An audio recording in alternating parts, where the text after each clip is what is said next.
What is going on, everyone? My name is Jason, and these are the top 5 best features coming to the iPhone with iOS 10.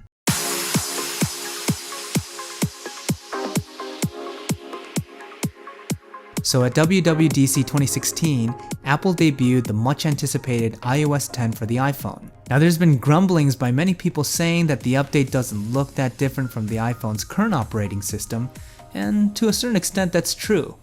Aesthetically speaking, there isn't much of an overhaul. But I've been using the developer's version of iOS 10 for a little over a week, and I can tell you right now that Apple has made a lot of changes. Now keep in mind the version of iOS 10 that I'm using is a beta, so there are updates and changes that are possible and likely to happen by the time Apple releases the firmware to everyone, but here's a hands-on preview on some of the top features. Number 1, you can finally remove stock Apple apps that nobody ever uses. Yes, after years of creating a junk folder and dumping all of those unused apps in there, you can finally have them wiped from the phone. All you have to do is hold down on the app and you'll have the option to remove some of the stock apps. It's kind of funny that they failed to mention this feature at WWDC, but it seems as though Apple has finally listened to the masses and quietly added this function as a subtle symbol of submission. Number 2, the lock screen. The lock screen on iOS 10 has a lot more functionality than it did before. First of all, there's no more slide to unlock, which has been replaced with a press home to open. The iPhone will no longer immediately unlock the phone with Touch ID unless the home button was used to wake the phone, or the home button is pressed after Touch ID is recognized. Now this was likely done to combat the speed of Touch ID that often works so quickly in some cases that you're unable to read the notifications on the screen, or you unlock the phone by accident in your pocket. Second, the notifications on the screen are a lot more interactive. For example, if you have a missed message, you can now directly reply from the lock screen. If you have an iPhone 6s or a 6s Plus, you can 3D touch on the notification to open them up to reply, but I'm using an older iPhone 6, so I have to swipe the notification left and then press reply. Now this isn't limited to the lock screen either, as you can reply to messages directly when you're in another app. This is a great time saver, especially if you're a power user and you have a ton of messages you have to deal with on the daily. If you swipe right on the iOS 10 lock screen, it will take you to a page of customizable widgets. You can get weather updates, calendar appointments, news stories, reminders, even information from compatible third-party applications. The widgets page is also accessible when the phone is unlocked when you swipe all the way to the right, and overall the widgets are a welcomed addition to the OS as it offers a good deal of information without having to open the individual applications. Last, swiping left from the lock screen is now the quick access to your camera. It's a bit easier than swiping up from the bottom on the current version of the OS, and it's always nice to have super quick access to the camera. Number 3, Overhaul of Apple's stock applications. Apple has made some significant redesigns to some of its core apps. The News app has a new look and feel to it, and I have to say it's a lot better. The user interface has a more modern design to it, and it's easier to navigate. I'm not sure if it's good enough to replace Flipboard as my primary news application, but my experience so far has been pleasant. Apple also overhauled its music application to offer more features, such as having access to lyrics to tracks, as well as the same modern theme look as the News app. In the Photos app, they've added a feature called Memories that uses the location and the time period certain pictures were taken to create albums for you. It is a bit of a gratuitous feature, but it does help organize your photos and could be fun to look at from time to time. Apple Maps is improved to now give you proactive suggestions, the ability to search within your designated route, and the ability to even make reservation to restaurants with the app itself. Now, if you're a Google Maps user, these features aren't exactly new, but it's nice to see that Apple is trying to catch up.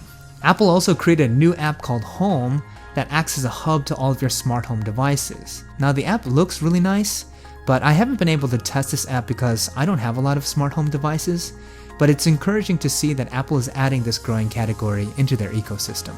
Number 4, Siri. Siri is now being opened up to developers, and this means that you'll be able to launch and operate some third-party applications using Siri.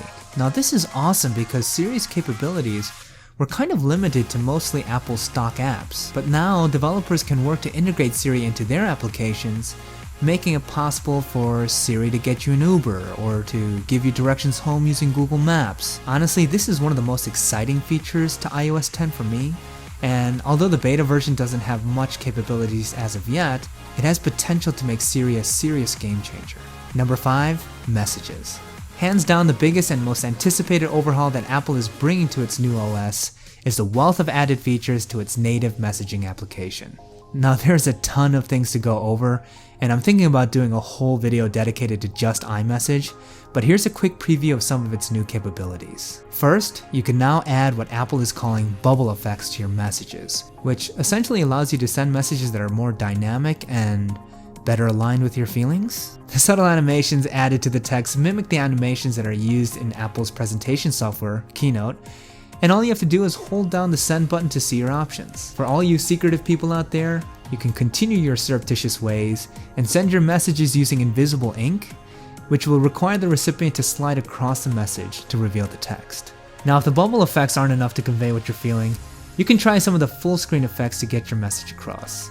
Honestly, these effects look nice, but I can totally see people trying this out like crazy for a day or two and then never using them again. Still, it's nice to have. Another big feature adopted from the Apple Watch is the ability to send digital touch messages. Pressing the heart icon activates the digital touch screen, which allows you to write out a message, draw something, send random colored taps, or share your heartbeat. Now you can also take a picture or video and add digital touch features to it, which is pretty cool. There's also the ability to now send handwritten messages as well. Turning the phone to landscape will automatically launch a screen where you can use your finger to write out something, or you can choose from some of the preloaded messages below. Apple has now opened iMessage to developers, and you'll see an App Store icon that opens up different applications you can use within Messages itself. Now currently there's not much, just some classic Mac stickers, images which gives you access to a bunch of GIFs, and Apple Music links, which allows you to share music that can be loaded and listened to directly in the application. Nothing too exciting, but again, once developers start integrating their apps, there's a lot of potential of areas of use, such as ordering meals in a shared chat or sharing mobile payments. The last feature I want to go over is the upgraded emoji game Apple is bringing with iOS 10.